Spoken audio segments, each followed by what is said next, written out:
नमस्कार मेरे भाई, 10 मिनट बेहतरीन प्रैक्टिस में आपका स्वागत है। ये 5वें नंबर की अपनी ये सेशन है। सबको लाइक करो, शेयर करो और फटाक से तैयार हो मेरे भाई इन क्वेश्चंस के लिए। पहला क्वेश्चन आपके सामने आ जा रहा है, सोचिए इसको आराम से। ही drives very reckless on the highway ignoring all traffic rules. Video pause करो, सोचो, फिर आगे प्ले करना। कहता है सर ही ड्राइव्स वेरी रेकलेस। भाई रेकलेस क्या होता है ना, एडजेक्टिव होता है पाजी, ठीक है। और यहां मुझे ड्राइव करता है कैसे, हाउ। मुझे यहां एडजेक्टिव नहीं चाहिए, मुझे यहां चाहिए एडवर्ब। अगर मुझे एडवर्ब चाहिए तो मैं रेकलेस करूंगा, रेकलेसली करूंगा। याद रखना मेरे दोस्त, जब एडजेक्टिव पर हम एलवाई सफिक्स करते हैं तो वो कन्वर्ट होता है एडवर्ब में, तो मुझे रेकलेसली करना पड़ेगा, एडवर्ब है। अच्छा, एडवर्ब को एडवर्ब क्वालिफाई कर सकती है, तो वेरी से हमें यहां कोई चिंता नहीं है। ऑन द हाईवे बिल्कुल ठीक हो जाएगा जी, बी पार्ट में हो गया एरर। क्वेश्चन नंबर सेकंड आपके सामने है। आराम से वीडियो को पॉज करो और सोचो, फिर प्ले करना। ये नहीं कि सर आप जल्दी जल्दी करा रहे हो, भाई आप वीडियो पॉज करो। देखो मैं साइड में हूं, वीडियो पॉज करो फिर आगे सोचो। कहता है सो profound was the impact of the new policy that it not only changed recruitment standards but also reduced with overall efficiency। यहीं से आपको चीजें मिल जाएंगी। कहता है so profound was the impact of the new policy। ध्यान से सुनो सर, जब कभी भी आप इन्वर्जन देखते हैं तो 100% एडवर्ब पहले लाके कुछ ना कुछ कलाकारी की होगी। तो यहां so profound was the impact, इसलिए आप देख रहे हैं कि यहां वर्ब जो है आगे है the impact of the new policy। जो impact मेन सब्जेक्ट हो, बाद में कंसीडर किया गया है, पहले आपने सो प्रोफाउंड को एक्सप्लेन किया, कोई दिक्कत नहीं थी। इस सो को एडवर्ब को एक्सप्लेन करने के लिए छोटे दैट कंजंक्शन अप्लाई होता है, बिल्कुल आ गया। फिर आगे कहता है that it not only changed recruitment standards, बिल्कुल है, नॉट ओनली के साथ बट ऑल्सो आ गया। नॉट ओनली के साथ पेयर, यहां सेकंड फॉर्म है, यहां सेकंड फॉर्म है, पैरेललिज्म भी ठीक हुआ, सब ठीक था, लेकिन सिवाय एक के। क्या? But also reduced with overall efficiency. अरे रिड्यूस कर दी, क्या? Overall efficiency. भाई रिड्यूस तो ट्रांजिटिव वर्ब है, और ट्रांजिटिव वर्ब के बाद उसने रिड्यूस की ओवरऑल एफिशिएंसी। तो भाई ओवरऑल एफिशिएंसी ये उसका ऑब्जेक्ट बन गया, ओवरऑल एफिशिएंसी उसका ऑब्जेक्ट बन गया। अगर ये उसका ऑब्जेक्ट बन गया तो ट्रांजिटिव वर्ब अपने डायरेक्ट ऑब्जेक्ट से पहले प्रेपोजिशन थोड़ी ना लेगी, ये तो सुपरफ्लूअस हो गया। आपने यहां जो प्रेपोजिशन है वो तो सुपरफ्लूअस बना लिया, तो आपको यहां पर डायरेक्ट लिखना चाहिए था, क्या? Reduced overall efficiency across departments. तो ये तो सुपरफ्लूअस बन गया। ये इसका क्वेश्चन था। बाकी जितनी भी प्यारी प्यारी बातें इसमें सीखने की थी मैंने आपको सारी बता दी। तो ये देखना, ये इन्वर्जन ही, और कई बार सच और दैट के साथ इन्वर्जन लग जाता है।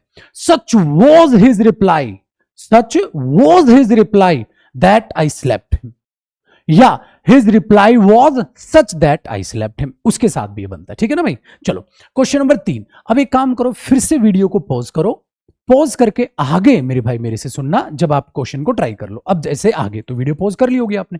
The committee comprises experts from various fields, हाँ, हैव सबमिटेड, हाँ ये तो कर दिया, क्योंकि कमेटी अगर आप देखोगे सर ये comprises experts from various field, ये तो एक्स्ट्रा इंफॉर्मेशन है। मेन सब्जेक्ट कौन? कमेटी, जो कि जो है अपना कलेक्टिव नाउन है, सिंगुलर है सर, यहां तो डिवाइडेड सेंस नहीं है, तो हैज आएगा, इसलिए ये इट्स भी सही है। अगर यहां देयर भी होता तो लाडले एक और एरर होता, देयर नहीं आएगा तो यहां हैज आ जाएगा, तो यहां पर सी पार्ट में एरर हो गया।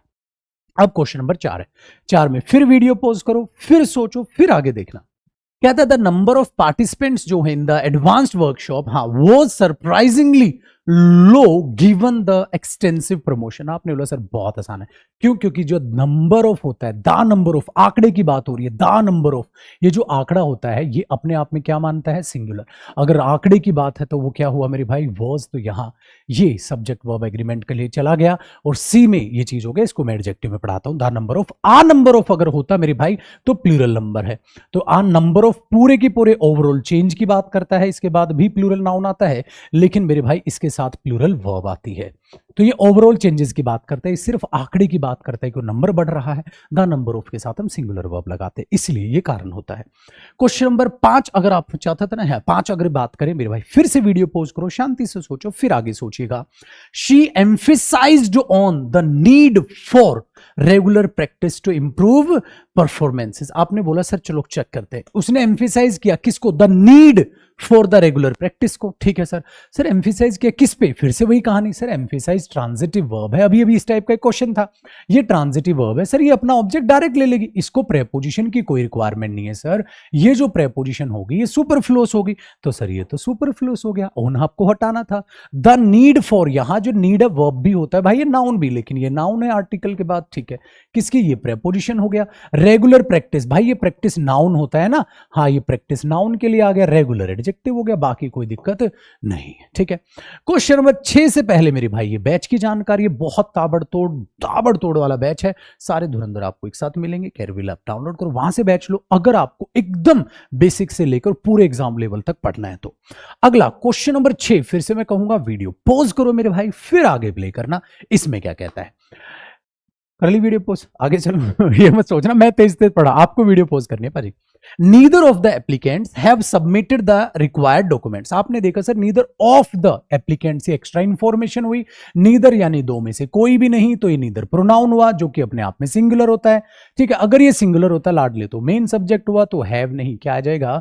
हैज आ जाएगा। सिंपल सी जानकारी हुई। ठीक है जी, आगे क्वेश्चन नंबर 7 है। 7 फिर से वीडियो पोज करो, सोचो, फिर वीडियो आगे प्ले करना मेरे भाई, इतना टाइम मैं दे रहा हूं। इसमें देखो मेरे भाई, कह रहे हैं न्यूली डिस्कवर्ड स्पीशीज है, was quite unique, possessing characteristics that set it apart from all its non-relatives। एक तो जो सबसे पहले ध्यान दिया होगा, सच्ची बताना आपका क्या होगा? स्पीशीज है, प्लूरल नाउन है, तो वर्ड नहीं वर आना था। स्पीशीज जो होता है ना, याद रखना, ये अपने आप में सिंगुलर और प्लूरल दोनों होता है। ये सिंगुलर भी होता है मेरे भाई, और ये प्लूरल भी होता है। हाँ, तो यहां ये क्या है? सिंगुलर है। क्यों सिंगुलर है? आगे भी देख लो आप क्या यूज कर रहा है इसके लिए। ठीक है, इसका मतलब ये होता है, और यहां क्या यूज कर रहा है? इट यूज कर रहा है, तो सिंगुलर नाउन मान रहा है, सिंगुलर नाउन मान रहा है, तो वो भी चलेगा, कोई दिक्कत नहीं। लेकिन क्वाइट यूनिक, अब यहां क्या दिक्कत थी वो सुनिएगा। यूनिक जो होता है वो नॉन ग्रेडेबल एडजेक्टिव होता है। अगर आपको ग्रेडेबल और नॉन ग्रेडेबल चीजें पता होगी ना, तो पता होगा आपको, नॉन ग्रेडेबल एडजेक्टिव जो होते हैं वो सिर्फ और सिर्फ भाई एडजेक्टिव्स होते हैं जो अपने आप में एब्सोल्यूट एडजेक्टिव्स होते हैं। उनसे पहले एडवर्ब्स को अवॉइड करिए, जैसे मोर unique, most unique, less unique, least unique होता है भाई। जैसे हमने बोल दिया, आपके सामने मैंने 2 सर्कल बना दिए, और मैं आपसे कह रहा हूं बताओ मेरे भाई ज्यादा राउंड कौन सा है? आप बोलोगे सर सर्कल है तो राउंड है या राउंड नहीं है? More round, less round, most round, least round, ऐसा नहीं बोला जाता है। राउंड, राउंडेस्ट नहीं बोला जाता है। तो राउंड होगा, इसकी कोई भी डिग्री नहीं हो सकती। इन्हें हम क्या बोलते हैं मेरे भाई? इन्हें हम नॉन ग्रेडेबल एडजेक्टिव बोल देते हैं। तो यहां पर आपने क्या किया? उसके लिए क्वाइट यूनिक ले लिया। यूनिक होता है, उसके लिए क्वाइट भी अवॉइड किया जाता है। हालांकि इससे हम जो है मानते हैं वीक एरर, जहां पर अगर सेंटेंस में और कोई एरर होता तो उसे कंसीडर किया जाता है, अगर कोई नहीं तो वो ग्रामर में इससे भी एरर मान लेता है कि आप एडवर्ब अवॉइड करिए। किसके लिए? नॉन ग्रेडेबल एडजेक्टिव के लिए। अब बढ़ते मेरे भाई 8वें क्वेश्चन पर। अब क्वेश्चन नंबर 8 है, वीडियो पॉज करो, सोचो, फिर आगे चलते हैं मेरे भाई। कहता है the committee insisted that each member provides a written report. ये चीज मेरे भाई ध्यान से रखो। इस सेशन में, हमने पिछले सेशन में भी क्वेश्चन किया था, कमेटी ने इंसिस्ट किया था कि क्या हर एक मेंबर रिटर्न रिपोर्ट प्रोवाइड करे। ऐसे में प्रेजेंट सब्जेक्टिव मूड आता है, ना कि प्रेजेंट इंडेफिनिट टेंस। टेंस नहीं आते इनके बाद। ठीक है, मैंने कहा था कि तुम वहां बस से जाओ, उसने मुझे हुक्म किया था कि मैं वहां बस से जाऊं। ऐसा नहीं बोलूंगा। कमेटी ने इंसिस्ट किया था कि हर एक मेंबर रिटर्न रिपोर्ट प्रोवाइड करता है नहीं, करे। ये जो हम फेंकते हैं वह वर्ब की फर्स्ट फॉर्म आती है, तो यहां प्रोवाइड्स नहीं प्रोवाइड आएगा, जो कि प्रेजेंट सब्जेक्टिव मूड होगा।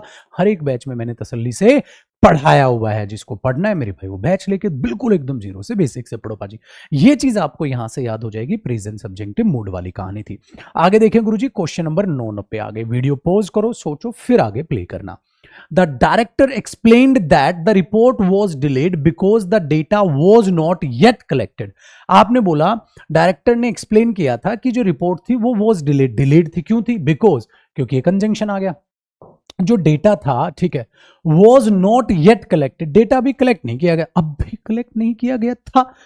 येट जो होता है, या तो वो प्रेजेंट परफेक्ट में लगाओ अब तक, और उसे पास्ट में रिलेट करो तो पास्ट परफेक्ट लगाओ। जैसे होता है ना भाई, अभी तक कोई नहीं आया, तो अब मैं क्या बोलूंगा? Nobody has come yet, nobody has come yet. ठीक है, नोबडी हैज कम येट बोलूं या नोबडी कम्स येट बोलूं? सर कम्स येट नहीं, हैज कम येट, अब तक कोई नहीं आया। तो आपने इसे इसमें इस तरीके से ले लिया, ठीक है सर, वही चीज यहां अप्लाई कर लीजिए आप। आपने क्या देखा, the data was not yet collected, passive related है तो हैड नॉट येट कलेक्टेड। और एक और चीज याद रखना, ये हेल्पिंग वर्ब आ गई, ये नॉट क्या है एडवर्ब, येट भी एडवर्ब, और यहां पर कलेक्टेड वर्ब की थर्ड फॉर्म ऑफ वर्ब आ गई। एक और चीज क्या कर सकते थे, the data had not collected yet. Yet की दो पोजीशंस आप देखते हो, या तो सेंटेंस के अंत में देखते हो भाई मेरे, या मेन वर्ब से पहले। ये कलेक्टेड क्या है, मेन वर्ब, या तो मेन वर्ब से पहले येट देखते हो, तो याद रखना वो सही होता है। कहीं सोचो आप नोट येट जच नहीं रहा है सर, वो सही है मेरे भाई, ठीक है। चलिए, तो आपने ये ध्यान रखना, येट यहां प्रेजेंट परफेक्ट से रिलेटेड था, पास्ट है तो पास्ट परफेक्ट से रिलेटेड हो गया। नेक्स्ट क्वेश्चन नंबर 10, फिर से वीडियो को पॉज कीजिए और आराम से सोचिए क्या आना था, मैं समझाता हूं। The company plans to hire new group of interns. New group of interns, sir group singular noun है, अगर सिंगुलर नाउन यूज करोगे तो कोई तो आर्टिकल पहले यूज करो सर। तो company plans to hire a new group of interns, article तो लगाओ, तो ए आएगा, तो बे में नहीं बी पार्ट में एरर आएगा अगर आप यहां आर्टिकल ए लगाते हैं तो हमारे पास बी पार्ट में ये एरर निकल के आ गया। उम्मीद कर रहा हूं आपको सारे सेशंस पसंद आ रहे हैं, आप जी जान लगा के पढ़ रहे हो। ये था हमारा 5वां सेशन, आपका भाई मिलेगा आपसे 6ठे सेशन में। पसंद आ रहे हैं तो वीडियो को लाइक करो, अच्छे दोस्तों के साथ शेयर करो, और चैनल पे नए हो तो मेरे भाई इसको सब्सक्राइब करो। इसकी प्लेलिस्ट मैंने बनाई हुई है, प्लीज इसकी सारी प्लेलिस्ट देखो। 5 अगर सेशंस आपने अटेंड किए तो मेरे साथ 50 बढ़िया क्वेश्चन प्रैक्टिस कर चुके हो। ये मेरा वादा रहा, ये सीरीज रुकेगी नहीं, ये यूं ही चलती रहेगी। अब आपको रात को सोने से पहले रील्स नहीं, 10 मिनट का, 12 मिनट का, 15 मिनट का, जो भी है, हमारे प्लीज सेशन देखिए। खुश रहिए, आबाद रहिए और जी जान लगा के पढ़ते रहिए। जय हिंद सर।